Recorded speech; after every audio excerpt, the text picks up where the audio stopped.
నన్ను చూస్తున్న మీ అందరూ నమస్కారం అండి. ఈరోజు మన అరటి తోట అయితే రెండో కటింగ్ అవుతుంది. మీరు ఫస్ట్ కటింగ్ చూసారు కదా, మనకి యావరేజ్గా లెస్ తీసేసిన తర్వాత 9 కేజీలు 400 గ్రాములు అలా వచ్చినాయి అనమాట. ఫస్ట్ ఎక్కువ క్వాలిటీ ఉంది.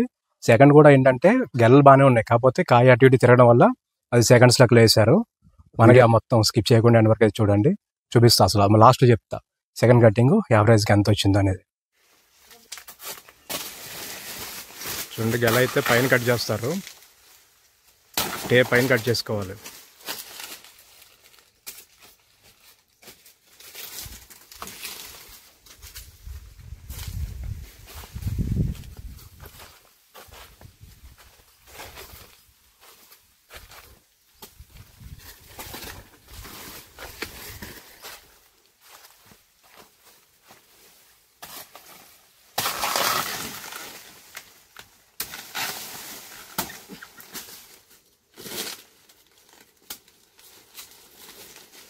చూస్తున్నారు కదా, కాయ సైజ్ చూడండి ఎలా ఉందో, ఎంత పొడుగు ఉందో. ఇలా పొడుగు ఉంటే ఏంటంటే మార్కెట్లో కూడా బాగా వెళ్తుంది కాయ అనేది.